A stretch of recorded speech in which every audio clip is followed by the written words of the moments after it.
14. El láser. Con Javier Liébana. 2:30, 1:30 en Canarias. Se llaman Romeisa y Widad. Tienen 12 y 13 años. Una quiere ser peluquera.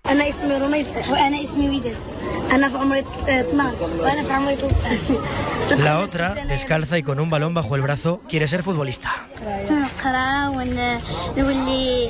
Muy cerca de ellas también está Aya, que cuenta que quiere estudiar para en un futuro tener una empresa. Ellas son algunas de los centenares de menores que llevan malviviendo 5 días en las calles de Ceuta. Con ellas ha hablado nuestro compañero Nicolás Castellano, al que le han contado los golpes que se llevaron al ser perseguidos el día de la entrada masiva.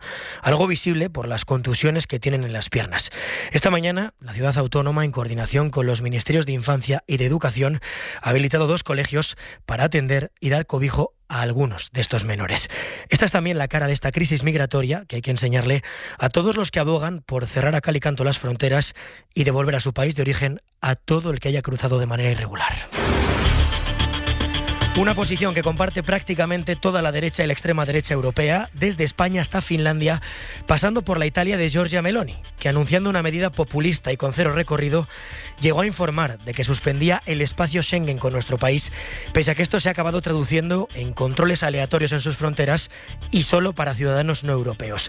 A todos ellos se ha dirigido esta mañana el ministro del Interior, Grande Marlaska, en la videoconferencia extraordinaria convocada para abordar esta crisis migratoria en la frontera sureuropea. En un tono donde se ha reconocido igualmente el trabajo extraordinario, la respuesta eficaz e inmediata de las autoridades españolas ante una crisis de tal entidad. Marlaska, que acaba de valorar el buen tono en ese encuentro con sus homólogos de los 27, en el que España, entre otras cosas, ha mostrado su malestar con ese bloque de 22 países que, tras la entrada masiva de migrantes el pasado jueves en Ceuta, lejos de dar su apoyo, se mostraron críticos y señalaron a nuestro país como culpable por la política migratoria del gobierno. Javier Bañuelos, buenas tardes. ¿Qué tal? Buenas tardes. Marlaska ha puesto cifras definitivas a los migrantes que consiguieron entrar en Ceuta, 72.000, y esta vez sí ha salido a defender el trabajo del CNI, aunque mantiene que no tenía información previa. Sí, hoy sí el Ministerio del Interior ha piropeado el trabajo eficaz y necesario de todos los servicios de información, también del CNI. Fernando Grande Marlaska mantiene que no recibieron ninguna alerta, ningún aviso de que un evento de esta magnitud podría ocurrir, ni siquiera una advertencia similar, dice, a la anterior tragedia en Ceuta de 2021. Que si hubiera habido alguna posibilidad de que algo así pudiera pasar, no digo lo que definitivamente pasó, sino algo parecido incluso al 2021, se hubiera o constaría un informe, un aviso, una comunicación a las más altas instancias y al conjunto. Preguntado si en el CNI alguien debería dimitir, el ministro del Interior no cree que en el Centro Nacional de Inteligencia tengan que asumir responsabilidades porque se vivió, dice, una situación excepcional en la que a veces, asegura, las cosas pasan sin que exista información previa. En cuanto a la situación en la zona, ante las quejas por la falta de atención humanitaria a las personas que permanecen en Ceuta, entre ellas muchos niños, el ministro del Interior asegura que se ha empezado ya a resolver los desajustes del primer día. Todos esos desajustes de un primer día rápidamente se están ya resolviendo. El Ministerio de Inclusión ayer hizo un contrato de emergencia, etcétera. Damos una respuesta razonablemente inmediata a cualquier contingencia que se nos pueda plantear, como la que aludes. El Ministerio del Interior, además, que ha actualizado las cifras de esta gran crisis, calculan que 72.000 personas, como dices, lograron finalmente entrar en Ceuta, 70.000 han abandonado ya nuestro país y se trabaja en resolver la situación de las casi 2.000 que permanecerían en las playas de Ceuta, muchas de ellas aún sin filiar. A nivel político, Javier, el Ministerio del Interior se ha mostrado satisfecho después de las 3 horas de reunión que ha mantenido con sus homólogos europeos. Todos los países, según Marlaska, sin excepción, han reconocido la buena gestión de nuestro país. En cuanto a la relación con Marruecos, el ministro no cree que una relación diplomática con nuestro país vecino deba medirse en niveles de testosterona. O sea, esto es consecuencia, no es tampoco de ser ni más fuerte ni menos fuerte. Nosotros no jugamos en términos de testosterona, jugamos en términos de ser eficaces, de derechos humanos, libertades fundamentales, de respeto y evidentemente de cumplimiento de la ley. Ningún servicio de inteligencia mantenía al ministro del Interior, advirtió de lo que podría ocurrir, tampoco Marruecos, en contra de lo que se deslizó ayer por parte del Reino Alauita, que aseguró que trasladó a España la vulnerabilidad del espigón de Ceuta. Marlaska ha dicho desconocer a quién avisó el gobierno marroquí. Baño, gracias. Un abrazo. Esto es lo que ha expuesto España, pero la Unión Europea asegura que en esta reunión los ministros de los 27 han acordado reforzar las fronteras, los retornos, la cooperación con terceros países y la capacidad de anticipación ante futuras crisis como esta. Está ahora mismo en marcha la rueda de prensa del comisario de Migraciones. ¿Qué más está contando? Sara Aranda, buenas tardes. Buenas tardes. Magnus Brunner acaba de anunciar que están negociando un acuerdo de asociación estratégica integral con Marruecos que funcione y que evite que se repitan situaciones como la vivida en Ceuta. Asegura que estos días han sido una prueba para la resistencia de la Unión y la fortaleza de sus fronteras. As you of course know, these past few days were, I would say, a test of our European. Asegura que si algo ha quedado claro en la reunión es la plena solidaridad de todos los Estados con España, dejando a un lado las diferencias evidentes de las políticas de los socios en cuestión de política migratoria de los últimos días. Destaca Brunner también que las cifras respaldan que el actual plan migratorio de la Unión funciona y denuncia que agentes externos han influido en la crisis de Ceuta. That there are actors who have no regard for the safety or even for lives. Of innocent people. Agentes que dicen no se preocupan por la seguridad, ni siquiera por la vida de gente inocente, y confirma que han ofrecido apoyo financiero y operativo a España, incluido 30 miembros de Frontex que se van a desplegar en Ceuta. Y luego está la lealtad institucional del Partido Popular, que con miles de personas, centenares de ellos menores, durmiendo en las calles de Ceuta, ha elevado su posición frontal contra el Gobierno al Parlamento Europeo. El Grupo Popular ha enviado una carta al resto de eurodiputados en el que explica que se ha producido una crisis que afecta directamente a la soberanía nacional de la frontera sur de Europa y en la que denuncia la actuación del Ejecutivo español. Un Partido Popular que, por cierto, se ha plantado esta mañana ante el Gobierno, negándose a que sus comunidades, en las que gobierna, acojan a los menores migrantes. Adriana Jordán. Eso es, la responsabilidad en la crisis de Ceuta interpela no solo al Gobierno central, también al PP y a Vox en los gobiernos que comparten, en la obligada acogida de los menores migrantes que entraron solos a territorio español y están amparados por el derecho internacional. Pero el secretario general del PP, Miguel Tellado, se ha desmarcado de esta obligación en los gobiernos que comparten con Vox y apelan a que todos los migrantes sean rebotados en la frontera, mayores y menores en el mismo pack, porque dice que no fue una crisis migratoria sino una invasión. Es que esto no es una crisis migratoria, esto es una crisis de seguridad nacional, esto es una cuestión francamente distinta y diferente, y por lo tanto lo que debe hacer es que aquellos inmigrantes que entraron de forma ilegal en la ciudad autónoma vuelvan por donde han venido y salgan por ese paso fronterizo que España y Marruecos han habilitado para que abandonen la ciudad. El PP descarga toda la responsabilidad interna en el Gobierno de España, pero también la externa, porque siguen obviando a Rabat, hasta pedir los ceses de Marlaska y Robles por haber actuado tarde y mal, dicen, y exigen también responsabilidades a Pedro Sánchez, a quien afea el PP que esté de vacaciones, como también lo está el líder popular. Y es evidente que el ministro Marlaska y la señora Margarita Robles no deben seguir en sus puestos. Y desde luego, si Sánchez sigue siendo aún presidente del Gobierno, debiera asumir algún tipo de responsabilidad sobre todo lo que ha ocurrido. El PP ha extendido y elevado, como decías, Javier, su ofensiva a Europa. Por carta critican la actuación lenta y débil del Ejecutivo, dicen, y piden un pleno sobre lo ocurrido en Ceuta a la vuelta en septiembre. Sara, Adri, gracias. Hasta luego. Gracias.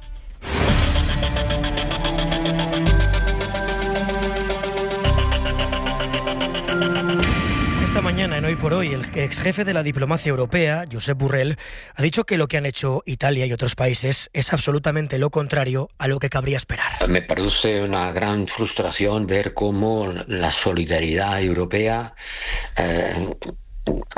ha muerto en Ceuta, porque algunos países han antepuesto sus intereses electorales nacionales al ejercicio de la solidaridad y la cooperación leal.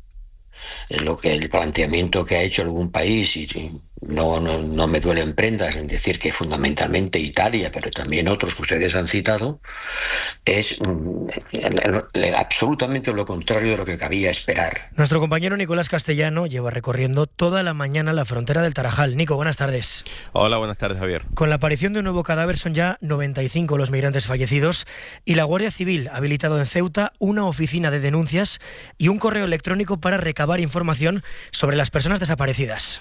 Sí, nos cuenta la Guardia Civil que son centenares las comunicaciones de familias del otro lado que intentan localizar a sus seres queridos que están preocupados ya después de 5 días sin rastro y sin ningún tipo de llamada. Por eso han habilitado finalmente un correo electrónico, también una oficina que van a habilitar en ese puesto fronterizo, en la zona de la aduana, para intentar que esas familias se acerquen y aporten, Javier, todas las pruebas y todos los elementos necesarios. Además de tomar las huellas y hacer fotografías a los cadáveres, a la ropa que llevan, etcétera, etcétera, lo que quieren los guardias civiles es que esas familias aporten todos los datos sobre los cuerpos, posibles tatuajes, posibles prótesis, sean dentales o de otro tipo, y también características de cada una de las personas desaparecidas para intentar localizarlas a la mayor brevedad. Los forenses siguen trabajando a toda velocidad en ese hospital militar donde la morgue tiene una capacidad ya para 200 cadáveres. En esa frontera del Tarajal, Nico, te has encontrado a muchos menores que malviven en las calles, que te han contado los sueños que tienen como cualquier niño, y estamos a la espera de que algunos de ellos sean atendidos en los 2 colegios que ha habilitado la ciudad autónoma.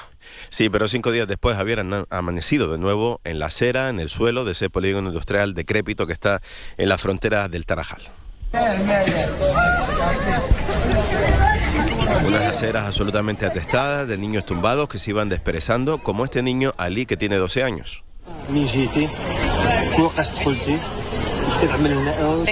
el traductor Munir habla con él, le pregunta que de dónde viene, dice que es de Fez, que quiere ser futbolista y de todas maneras que lo que quiere es ir al centro de menores donde le han dicho que allí sí que le van a dar de comer y a darle por fin ropa limpia. Lleva 5 días con la misma ropa. María dice que se le parte el alma cuando descubrió a la pequeña que acoge en su casa.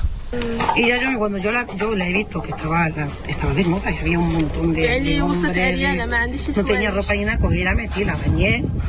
¿En tu casa? En mi casa la bañé. María ha acogido a Aya, una niña de 13 años, también a su hermana. Dice que la encontró prácticamente desnuda, mojada, le dio ropa nueva y se ha hecho muy amiga de su hija. Dice que nadie les está ayudando.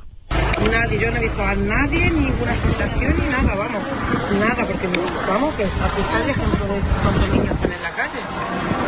No entiendo dónde están estos los Y ante la falta de esa oficina hasta las últimas horas, Javier, para que las familias denunciaran, hemos visto muchas familias deambulando por las calles de Ceuta, enseñando fotografías, buscando a niños, y finalmente asistimos a un reencuentro.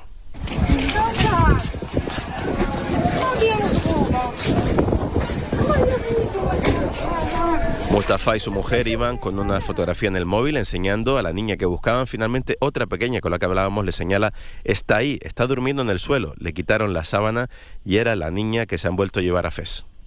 Estamos buscando, no hay formaciones, no hay gente, no hay Cruz Roja, no hay nada. Es verdad. Muchas familias desesperadas buscando. Está a Castillejo, nosotros, a mucha gente, pero no tiene pasaporte. Mustafa, que ha encontrado finalmente a su sobrina, dice que al otro lado hay familias desesperadas y ojalá después de esta oficina pues puedan acudir a un punto de encuentro, porque la desinformación al otro lado alimenta mucho de los bulos. Pues ojalá. La pregunta que nos seguimos haciendo hoy es ¿qué va a pasar con todos estos menores? Muchos no han sido identificados todavía. En el Ministerio aseguran que están yendo uno a uno, y esta mañana la portavoz del Ejecutivo, Elma Saiz, ha anunciado una partida de 25 millones de euros para atenderlos.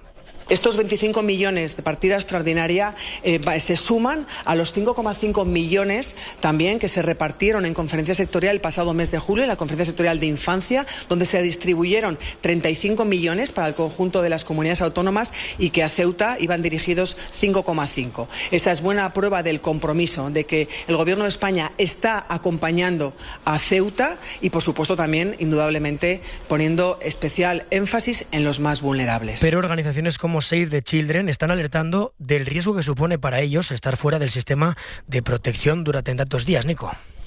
Sí, es una de las denuncias de las organizaciones de infancia que más experiencia tiene en la frontera sur. De hecho, van a desplazar a un equipo para volver a estudiar in situ lo que está pasando en las calles de Ceuta. Y es que ese equipo de expertos en protección de la infancia está viendo en las imágenes y con lo que les reportan a algunos de sus contactos, pues esta situación, Javier, que hemos descrito. Niños y niñas centenares durmiendo en la calle sin protección, sin filiación de la policía y, por tanto, no están todavía en el sistema de protección de la ciudad autónoma. Un sistema de protección que, como hemos anunciado esta mañana en la cadena SER, está habilitando a toda pastilla 2 colegios en el barrio del Príncipe para meter al menos a las 100 niñas que hemos conocido en esas calles de ese polígono industrial. Nicolás Castellano, gracias, un abrazo muy fuerte. Hasta luego. Todos estos testimonios y las crónicas de Nico las tienen también en vídeo en cadenaser.com. Sobre algunos de estos casos que denuncia Save the Children esta mañana en Hoy por Hoy, Marta Sánchez Briñas, abogada de Pueblos Unidos, ha contado la situación de un niño de 12 años que entró a nado en Ceuta, pero que ha sido devuelto a Marruecos pese a ser menor. Se ponen en contacto otra vez conmigo, tanto el hermano que lo han expulsado. Lo que nos comunica el hermano, acompañado del menor, es que varios militares pues le habían ordenado subir a un camión, que se subió porque tuvo miedo al ver personas uniformadas y que llevaban pues con palos, y que entendió pues que tenía que obedecer las instrucciones, ¿no? Pero también nos manifiesta que dijo expresamente que no quería regresar a Marruecos, que él quiere quedarse en España y tener un futuro aquí. El autobús, ha contado la abogada, le dejó en la ciudad marroquí de Tetuán, que está lejos de su casa. Además, esta mañana hemos conocido una nueva tragedia migratoria en la ruta mediterránea. Según han contado 2 supervivientes que han sido rescatados al sur de Mallorca, al menos 17 migrantes han muerto intentando llegar en patera a las costas de Baleares. Llevaban 15 días a la deriva. Los únicos 2 que han podido ser rescatados presentaban signos de desnutrición y deshidratación. Salvamento Marítimo lleva movilizando toda la mañana un helicóptero para rastrear el área próxima al naufragio. En lo económico, hoy hemos visto de manera más clara el efecto que ha tenido en las cifras la regularización de migrantes impulsada por el Gobierno. Estefanía Salvatierra, buenas tardes. ¿Qué tal? Buenas tardes. España ha superado por primera vez los 22,5 millones de cotizantes en julio. Es un nuevo récord, aunque el paro ha sido mucho más alto de lo normal, con más de 19.000 nuevos desempleados. Sí, lo primero es dejar claro que julio ha sido un muy buen mes en términos de empleo, porque los 41.000 nuevos cotizantes es una cifra muy generosa que no veíamos desde el año 2017, a excepción de 2020 y 2021, que son 2 ejercicios alterados por la pandemia. Tenemos más cotizantes de lo normal y más parados de lo habitual para este mes, 19.500. Detrás de estas cifras está la regularización. Muchas de estas personas ya están cotizando y otras se han apuntado al paro, que en muchos casos sirve como vía para encontrar un empleo. Joaquín Pérez Reyes, el secretario de Estado de Trabajo. La mayoría de las personas que han obtenido sus derechos y su ciudadanía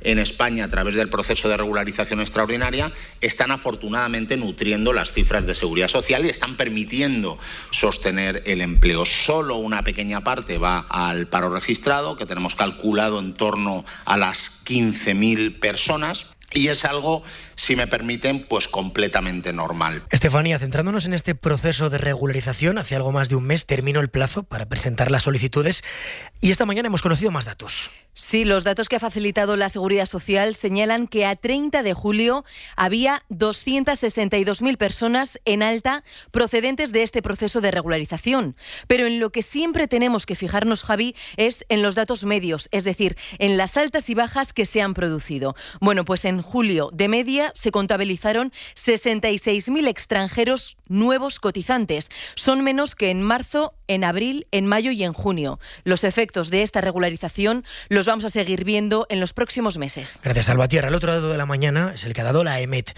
Estamos ya ante el verano más cálido desde que hay registros, desde el año 1961. La temperatura de junio y julio ha sido de media de 24,5 grados. Son 3 más que el promedio normal registrado en los últimos 30 años, Marina Fernández. Un promedio del que nos vamos alejando cada vez más y cada vez más rápido año tras año. De hecho, según los datos de la Agencia Estatal de Meteorología, los 5 conjuntos de junio y julio más cálidos de nuestra historia se han registrado todos en la última década, desde 2015. Pero además de este récord de calor, en estos 2 meses ha llovido menos que nunca para esta época del año y hemos visto de primera mano las consecuencias de esa combinación de temperaturas altas y falta de humedad. Son los incendios también de récord que hemos tenido en las últimas semanas. Los datos de AEMET, datos oficiales, los ha adelantado en redes la ministra de Transición Ecológica, Sara Agesen, que ha reclamado unidad y coordinación para dar una respuesta a la crisis climática desde la raíz y ha vuelto a apelar a la necesidad de un pacto de Estado frente a la emergencia climática que, recordamos, el PP todavía rechaza. Para todos los que argumentan que siempre ha hecho calor y que ponen en duda el cambio climático, ¿qué dicen, Marina, los científicos? Pues que esto es imparable, porque los países estamos lejos, muy lejos, de reducir las emisiones para mitigar el calentamiento del planeta. Esto no ha hecho más que empezar. Es triste decirlo, pero en realidad este verano que estamos viviendo es probablemente el más fresco de lo que nos queda de vida. Así que esta es la perspectiva, como recuerda Francisco Javier Tapiador, catedrático de Física de la Tierra de la Universidad de Castilla-La Mancha. ¿Pero qué significa que la temperatura media en el conjunto de junio y julio haya sido de 24,5 grados? Ernesto Rodríguez es meteorólogo del Estado. Ha sobrepasado a la media de 30 años de referencia en más de 3 grados, que eso es una auténtica barbaridad. Este experto recuerda que la primera mitad del 2026 ha sido también la más cálida de la historia en España, y hay otros registros que se han pulverizado. Se ha batido récord de noches tropicales en gran parte de localidades de España, muy especialmente en la zona mediterránea, en el archipiélago balear, con más de 28 grados centígrados de forma continuada. 28 grados de mínima, destaca Jorge Olcina, del Grupo de Expertos de Cambio Climático de Naciones Unidas. Pero sabemos qué hacer para adaptarnos a esta emergencia, apunta optimista Julio Díaz, del Instituto de Salud Carlos III, para reducir las muertes que provoca. Si nosotros sabemos que en una ola de calor a veces el efecto de la contaminación es superior a la propia temperatura, ¿por qué no reducimos el tráfico? Por ejemplo, Díaz apuesta también por la vigilancia activa de las personas más mayores, que viven solas, que tienen patologías, que son las que más mueren en olas de calor, y la rehabilitación de edificios, clave, explica, para hacer frente al aumento de las temperaturas. Pues después de la cuarta ola de calor, las temperaturas siguen hoy siendo más suaves que estos últimos días, aunque seguimos viendo valores de en torno a 35 grados de máxima en muchos puntos y hasta de 40 en Murcia. Precisamente esta última, Málaga y parte de Canarias, están en aviso naranja hasta las 8 de la tarde. A partir de esta hora también está Cataluña por tormentas. Esta cierta bajada de las temperaturas ha favorecido mucho la lucha contra los incendios. Los fuegos de Guadalajara y Cáceres están controlados y se avanzan los de Castellón, Ávila y León.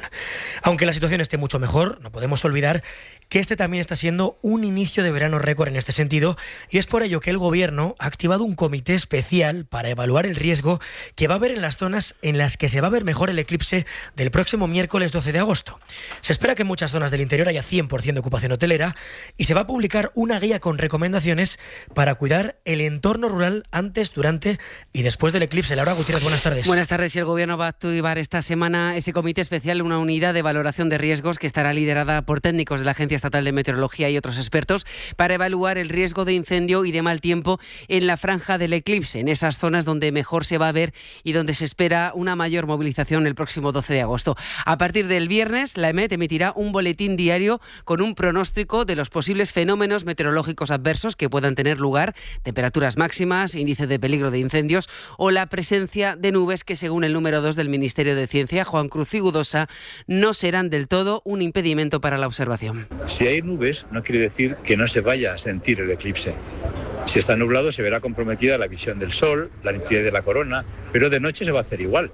Cuando hay nubes también se hace de noche y la sensación de que se hace de noche será la misma. Fuentes del Miteco advierten de que todos los 12 de agosto de los últimos 4 años España ha estado en ola de calor. De momento no está claro que se vaya a repetir esa situación, aunque las primeras predicciones sí que apuntan a que habrá un riesgo de incendios muy alto o extremo en gran parte del país. Y aunque estuviese previsto, no deja de ser noticia e importante. Desde hoy, el Gobierno andaluz de Moreno Bonilla cede a Vox el servicio para valorar a víctimas de violencia de género. Es decir, va a ser la extrema derecha negacionista de la violencia machista la que decida quiénes son víctimas y quiénes no. Volvemos a Andalucía. Fernando Pérez Monguió. Vox quería cambiar las políticas en Andalucía y va camino a hacerlo en una materia muy sensible. Fruto del acuerdo PP-Vox, el presidente Moreno cede a la ultraderecha el servicio para valorar a las víctimas de violencia de género. Será el vicepresidente y consejero de Justicia, Manuel Gavira de Vox, quien gestionará directamente las unidades de valoración integral de violencia machista porque, como ya dijeron los de Abascal, el objetivo es depurar su sesgo ideológico. Todo una indecencia, una barbaridad para los partidos de izquierdas que avisan del peligro de que sean los negacionistas quienes valoren a las víctimas. Eso supone jugar, dicen, con la vida de estas mujeres. Ángeles Ferri, PSOE, José Ignacio García, Adelante Andalucía, Rosa Rodríguez de Por Andalucía. Un partido que niega la violencia de género, que la frivoliza, que la blanquea. Por eso le pedimos al señor Moreno Bonilla que rectifique inmediatamente. Y una irresponsabilidad por parte del señor Moreno Bonilla. No vamos a permitir ni un solo ataque a la lucha contra la violencia de género. En la comunidad con más mujeres asesinadas, ceder ante el negacionismo es jugar con la vida de las víctimas. La oposición de izquierdas pide al presidente Moreno que rectifique de inmediato y teme que el siguiente paso sea derogar leyes que Vox considera ideológicas. 2:54, un minuto, y hablamos del plan que tenía Irán para atacar a Ucrania. ¿Qué te pasa? Que no me cierra la maleta. ¿Pero cómo te va a cerrar si llevas ahí un cupón extra de Navidad de la ONCE? Tienes 600.000 euros de ilusión. No te va a cerrar en la vida. Bueno, si saco unos bañadores... No te va a caber. Es muchísima ilusión eso. Este año, el cupón extra de Navidad de la ONCE viene con 90 premios de 600.000 euros. Un extra de ilusión más grande que nunca. Te va a tocar meter el cupón en otra maleta y facturarla. 11. Bien jugado. Juega responsablemente y solo si eres mayor de edad. Llegan los Electrodays de El Corte Inglés. 3 días con un 15% de descuento adicional en electrodomésticos de las mejores marcas. Bosch, LG, AEG, Dyson, Dreamy, DeLonghi y muchas más. Frigoríficos, hornos, lavadoras, pequeños electrodomésticos. Con el 15% de descuento adicional y nuestras tecnoventajas. Solo 3, 4 y 5 de agosto, Electrodays en El Corte Inglés. Consulta condiciones y marcas participantes en elcorteinglés.es. Soy Raquel de Carglass. ¿Llevas viendo este impacto desde hace días? Entra en carglass.es. Seguro que muy cerca de ti encontrarás uno de nuestros talleres. Pide cita ahora y en 30 minutos reparamos tu parabrisas. Carglass cambia, Carglass repara. Hora 14. Javier Liébana. Irán llegó a elaborar un plan para atacar a Ucrania. Es lo que ha explicado un asesor militar del líder supremo a la televisión estatal del país. Según el bombardeo iba a ser la respuesta al ataque del pasado 25 de julio que sufrió un barco iraní en el Mar Caspio. Pero finalmente esta operación se suspendió. Elena Pelícano. Buenas tardes. Un asesor militar del líder supremo iraní ha reconocido que el país llegó a diseñar un plan para atacar Ucrania. Según ha explicado la televisión estatal, el bombardeo habría sido la respuesta al ataque que sufrió un barco iraní en el Mar Caspio el pasado 25 de julio. Finalmente, eso sí, la operación se suspendió. La revelación llega mientras Irán negocia con Omán la reapertura del estrecho de Hormuz. Una fuente iraní de alto rango aseguró a la agencia Reuters que Teherán busca controlar todo el tráfico marítimo entrante y tener visibilidad sobre el saliente, con capacidad de intervenir si lo considera necesario. La salida de los barcos seguiría una ruta entre Irán y Omán que tendría que notificar a Teherán antes de autorizar cada salida. Según la misma fuente, es poco probable que Irán a estas horas acepte otra alternativa. ¿Cuántas veces han ido a un festival y se han quejado porque no les han dejado entrar con comida o bebida? Pues el Ministerio de Consumo ha multado con 320.000 euros a la promotora del Reggaeton Beach Festival y a otros que se celebran en distintas comunidades por 4 infracciones graves. Una de ellas es esa de la que hablábamos, Sira Valdés. Además de la prohibición de entrar con comida y bebida del exterior, Consumo también considera infracciones graves de la normativa cobrar un extra por volver al recinto después de haber salido, los límites establecidos a la devolución del dinero no gastado del sistema de pago fijado por los festivales y el cobro de gastos de gestión sin que exista una gestión real por parte de la empresa.